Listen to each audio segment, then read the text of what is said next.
Hi everyone, my name is Rob, and this is the very first video in the developer's guide on how to create your own NFT collectible.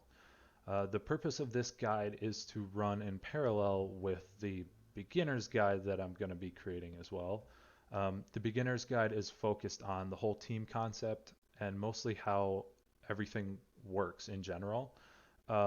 This one is going to be focused specifically on the development side, the coding side of things. Um, it's meant for people, for beginners that had an idea that they wanted to make all these NFTs or something, and they don't have any idea where to start. Um, Speaking from personal experience, I know not a lot of information out there. Um, there's a couple places that will sell you their information, like the Board Bananas sells their information. Um, and honestly, I don't think that's right, especially since a lot of the information is publicly available. Like you don't even have to dig for it if you know what you're looking for. And just a lot of people don't know that stuff. So this guide is for those beginners who want to know how to crank out, 8,000 images or whatever. We're going to go through that kind of stuff. Um, I'm going to start with a couple disclaimers. If you already listened to the Beginner's Guide episode 0, a lot of this is going to sound really familiar. Um, you don't have to listen to it, but at the end, I'm going to walk through, what to expect out of this series, apart from the Beginner's series. So, first of all, I'm not a professional teacher, um, and I'm very straightforward. I swear a lot. I haven't sworn yet in this video, I don't think. But if my swearing upsets you or pisses you off or whatever, uh, sorry, not sorry. I don't really give a shit. I'm not going to change how I talk just because it upsets somebody. Um, but I'm also not an asshole, or at least I don't think I'm an asshole. So, I'm not giving myself permission to just be a dick to people. If I'm being a dick, feel free to unsubscribe. I don't expect that to happen, but if I'm an asshole to you for some reason, you don't have to stick around. I'm giving you permission right now to leave. Um, Along with not being a professional teacher, I'm also not a professional developer. That might be surprising to some of you guys, might not be. I don't know. Um, I'm just a student. I'm 24. I'm studying computer science. I've been coding for like 4 years now, but I've never had a professional job as a developer. Um, if you don't like that, or if you are a professional developer and you have all of your own ways of doing things, that's fine. Uh, you don't have to stick with what I do. My goal is to just provide basic information. This guy's going to be a lot more detailed, but if I'm showing you a couple lines of code and you would rather do it a different way, that's totally cool. In the same light, if I'm showing you a couple lines of code and you find some bugs, um, or if you find a better way to do some of this stuff, feel free to talk about it in the Discord or in the comments or something. I want this to be a community where people can learn from each other.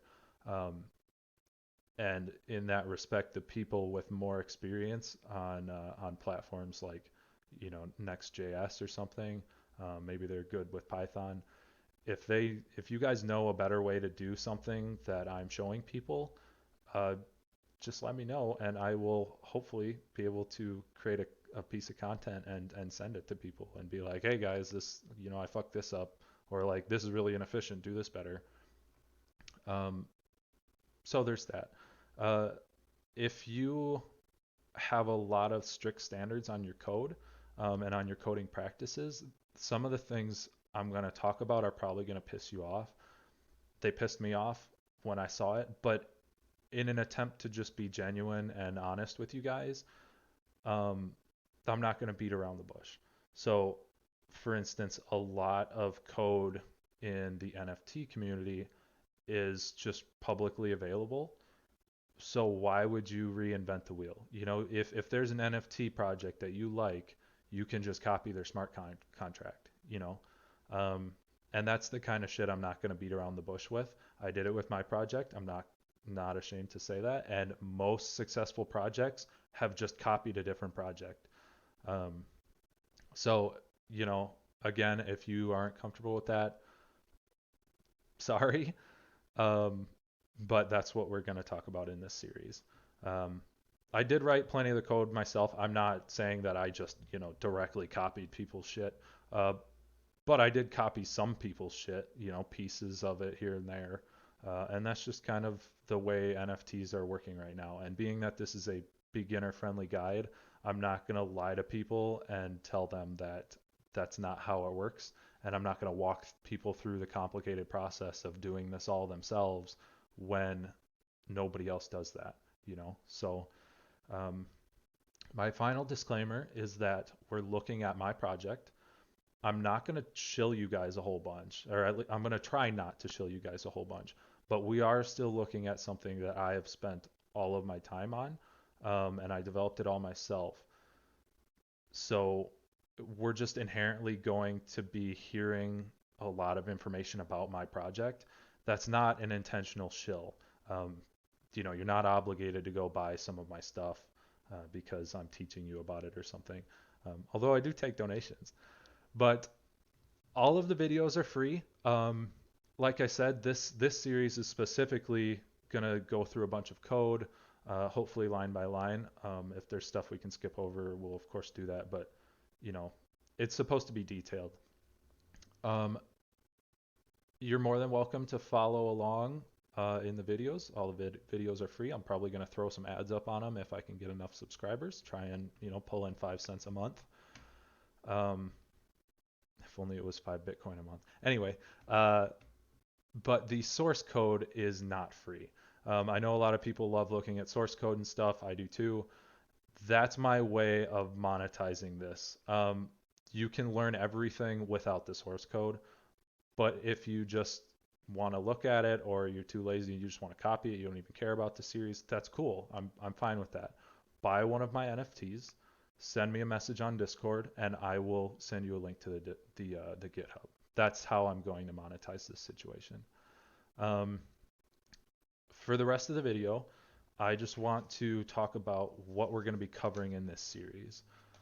Just give you a big breakdown of what's happening. So the first video, the next video I make, is just going to be a breakdown of how the whole process works, what technologies are used, stuff like that. After that, we're going to do a project setup. I think this is necessary because it's supposed to be a beginner's guide, and I think a lot of content creators take for granted the fact that a lot of people know how, or yeah, a lot of people know how to use like Node.js and VS Code and how to use terminal and stuff like that.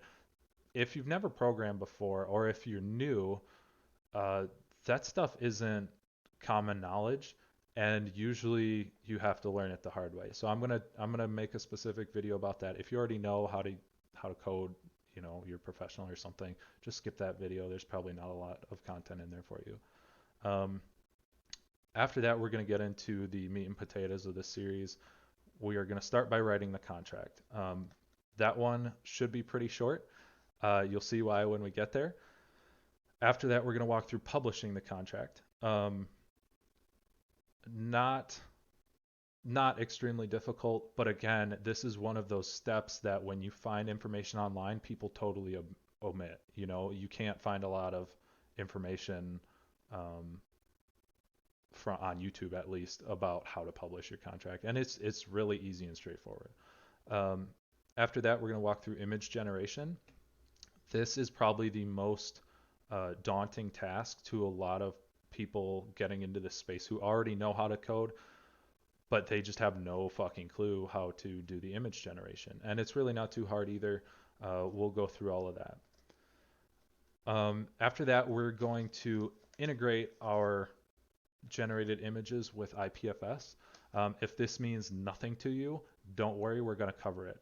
This is by far the least accessible information out there. Nobody talks about IPFS, and it's a standard. It's an industry standard in NFTs, and I don't get why no one has good videos on it. So we're definitely going to go over that.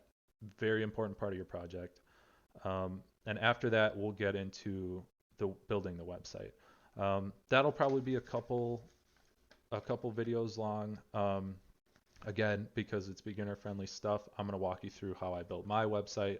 We'll probably break it down by page. So I only have 3 pages on mine, and I probably won't even go into the final page. But uh, we're going to talk about the Next.js framework and how I use that to build my thing.